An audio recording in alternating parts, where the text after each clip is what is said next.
It's dangerous to have too much confidence in the wrong place. In the wrong place. But the Bible says, be confident, in this I will be confident. Doesn't the Bible say that? Yes, but the question is, in what will you be confident? In what? And sometimes we want to have a confident belief without the behaviors that build confidence in our lives. Because to have real confidence, you got to have consistency, don't you? I mean, to have confidence, you got to have competence. Competence is built through consistency. If you're going to have real confidence, you got to have character. Amen. Amen. You know what? I'm going to spend the rest of my life preaching what I think is true, whether anybody says amen to it or not. I'm committing to that. These little gray hairs that keep popping up are trying to tell me you don't have time to get up there in that pulpit and just hype people anymore. Because while we're hyping people in one sense to believe God, we are actually making the problem worse. Because when their circumstance is not reflecting their confession, their faith collapses beneath the weight of unmet expectations. And so the Lord was really speaking to me, because I go back and forth of feeling really confident sometimes, and then sometimes I feel I can't find my confidence anywhere. And so then I think, well, I had too much confidence. I need to be more humble. And then sometimes I think, well, I don't have enough confidence. I need to chest bump myself in a mirror a few times and get out there and put myself back in the game, coach. Get out there. And I'm back and forth, and God spoke to me this week. He said, it's not how much confidence you have, it's where you put it that counts. Paul said, I have no confidence in the flesh. All of these people who are telling you you need to be circumcised, and that's how you prove that you have a relationship with God, or, this temptation that we all have to fake it until we break. That's what really happens, You fake it and you never make it, because no matter how much you work to develop your confidence in your flesh, it will always fail you. It will always fail you. And all of this behavioral modification that I know is necessary for us to make improvements in our lives, and maybe it's important for us to have confidence if we're going to stand on stage and give a presentation or go into a meeting that we don't feel qualified for. I understand that, but my question is, have you put that confidence in the right place? And the other day I noticed Holly didn't have her wedding ring on. Wasn't anything sketchy. We were just at the house. She wasn't going out without her wedding ring on. In fact, I got that covered too. I made her put a tattoo on her ring finger. So even if she wanted to take it off, it says H and S. And so if she wants to leave me, the dude is already going to be narrowed down. His name better start with S, or she'll have to turn it into an 8, but she is mine.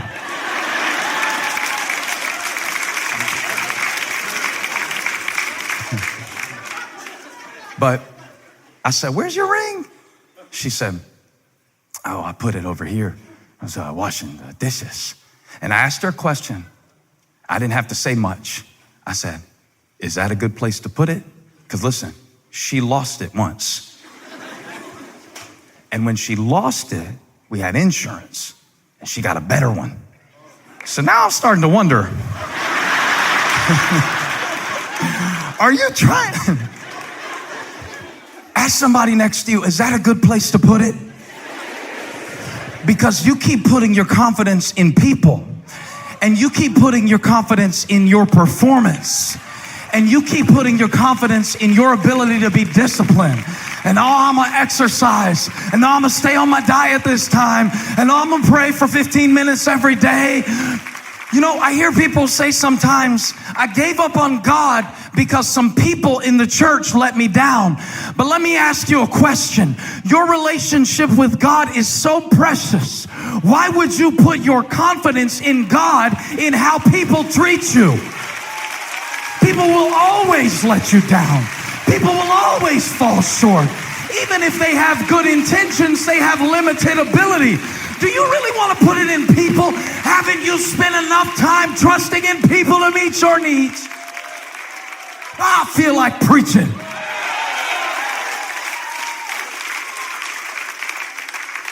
Ask them again, is that a good place to put it?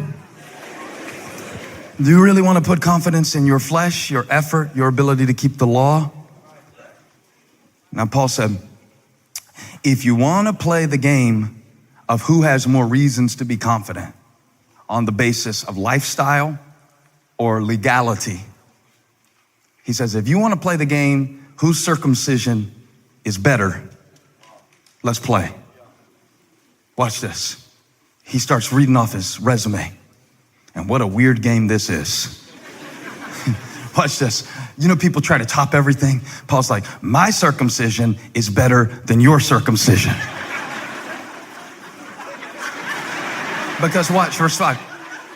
I was circumcised on the 8th day when you're supposed to be. A lot of the Judaizers, the dog, they were circumcised after the fact. Paul said, I was circumcised when I was supposed to be circumcised because I was born the way you're supposed to be born into the race that God said that he would use to bless all the nations of the earth through. So I was circumcised before all y'all on the 8th day. I don't remember it. I'm glad I got that out of the way early in life. I was of the people of Israel, so I have connections. I was not only of the people of Israel, I was of the tribe of Benjamin. That was the tribe that the kings came out of, the tribe of Benjamin. So he's like, I'm already one of God's favorite people because I'm an Israelite. And then I'm the favorite tribe within the favorite people. Come on, you want to talk about flesh? My flesh is impressive. And I was not only of the tribe of Benjamin, it was not only a matter of birth. I wasn't only born into fortunate circumstances, but I was a Hebrew of Hebrews. Wow. I was a Hebrew of Hebrews. I was competent. Watch this. I was connected. I was competent. In regard to the law, a Pharisee, that's the strictest order of religious law for the Jewish people. So he says, I was on a scholarship. I was a prize pupil of Gamaliel. He doesn't mention that in Philippians 3. He mentions it elsewhere that he sat underneath the tutelage of one of the greatest teachers of his day. This is like you interned under Elon Musk. Paul said, let's talk. You want to talk to me, you dogs that think you're so much better than other people? He said, I had all of that. I was so good at it that I was promoted to the highest level. I was so zealous. Verse 6, please. I was persecuting the church. As for righteousness based on the law, faultless. So stop. Make sure we got this. He's connected. He's competent. And his character, he says, according to human law and what you can measure and what you can see and what you can judge, faultless. Connected, competent, and his character is faultless. And he built his confidence to a certain level. But then something happened to Paul. Paul saw a contrast. And sometimes what we need when we get a little too full of ourselves, come on, it happens to all of us. Quiet people, loud people, flashy people, low-key people. It can happen to every one of us that we start to trust in our flesh. And about the time you think you get it figured out, you know how we do. We get our categories exactly right. Okay, here's the kind of people that are going to heaven, and here's the kind of people that are going to hell. And the way I know is there are certain things that people who are going to heaven do and don't do. And certain people who are going to hell, here's what they do and they don't do. The only problem that I'm finding with this is a lot of our confidence that we put in our judgments and our assessment is based on our external observations of people, and we can never really know anyone's heart. And here's what I'm trying to say. Let's stop being so quick to categorize people based on what we see with our eyes or where they are in certain behaviors in their lives. Judge nothing before the appointed time. You don't even know what battles they're fighting, and you don't know how far they've come, and you don't know what it's taken them just to keep running the race. And they might be limping, but they might make it to the finish line because they limped. I don't know anymore. I put no confidence in the flesh. I don't have categories. They're not as clear anymore for who's a godly person and who's not, and who God has favored and who God hasn't. Because some of the people that I thought were walking in the favor of God were faking it. But I know it till they fell apart. And Paul's riding to Damascus one day, a Hebrew of Hebrews, a Pharisee of Pharisees, in regards to the law, righteousness, connected and competent. And all of a sudden he was blinded by a light on his way to imprison Christians in Damascus and bring them back to Jerusalem to be sentenced.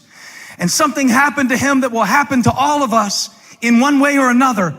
If it hasn't happened to you yet, send me a text message when it does. God in his mercy and God in his wisdom knew that if I allow Paul to remain confident in his flesh, he will not fulfill my purpose for his life. He will live the rest of his life putting his confidence in himself and his competence and his character. And so all of a sudden, you can read it in Acts chapter 9, a blinding light throws Paul from his horse. He is thrown to the ground on the way to exercise his gift. With authoritative letters from the Jewish ruling council, he falls off of his horse, and a voice from heaven asks him, "Saul, Saul, who do you think you are?" And Saul said back, "I don't know. Who are you?" And the voice said, "I am Jesus." And Paul spent 3 days blind, and someone had to lead him by the hand. You know, that's when life gets really interesting. When you're used to leading others, when you're used to knowing what to do, when you're used to making it happen, when you're used to smiling and getting through it. But then every once in a while, something will come along in your life and you'll say, "I didn't take a class on this. I didn't read a book about this. Nobody told me it would feel like this. I wasn't prepared for this. I didn't know it would be like this." And Paul said, "I lost my confidence. I lost my confidence. And I had to start all over. And I had to give up all my connections because everybody hated me that I used to serve with.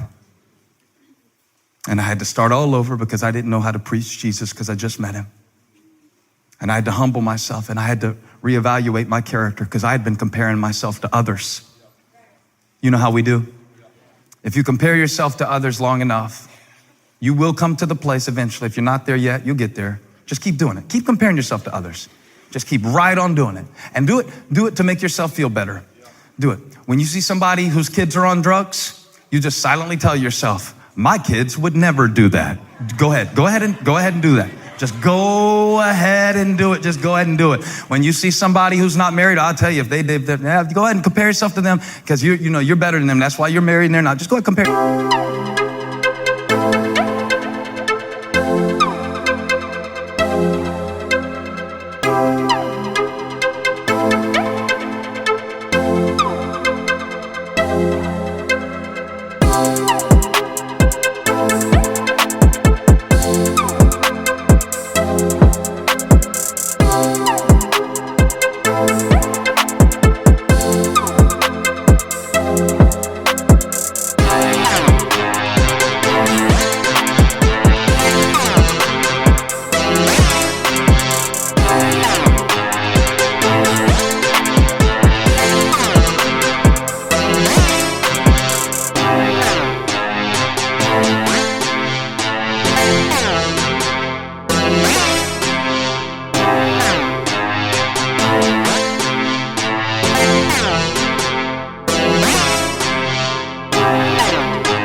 yourself. Go ahead and do it.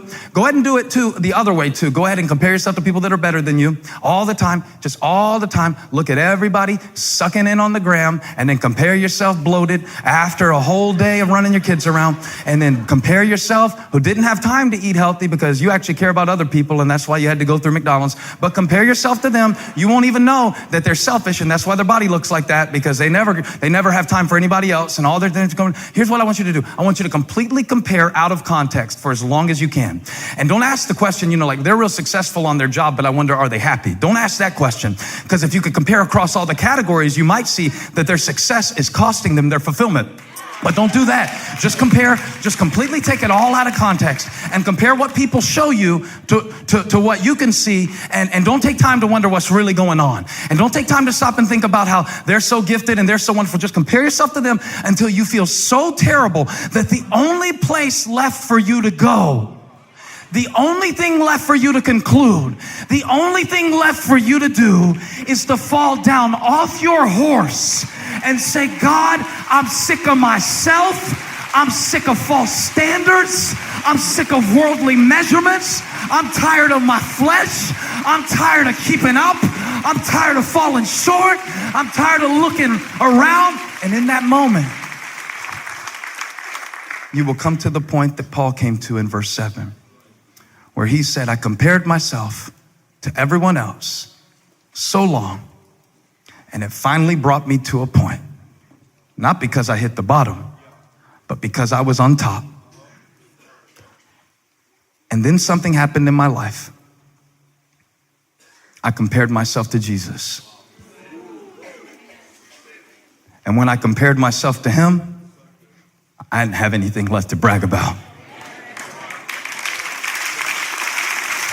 When I compared myself to him, I wasn't such a good person after all. When I compared myself to him, I lost my confidence in me. I lost my confidence in how nice I am, and how sweet I am, and how polite I am, and how educated I am. When I compared myself to the fullness of wisdom that was revealed in Jesus Christ, I didn't bring up my IQ anymore, and I didn't show him my SAT scores. When I compared myself to him, my posture changed. When I compared myself to him, I quit trying to be first place in a race that I realized I couldn't win. When I compared myself to him, I fell off my horse and I was led by the hand. And Paul says in verse 7, now, whatever were gains to me, I consider loss. I lost my confidence, but watch this.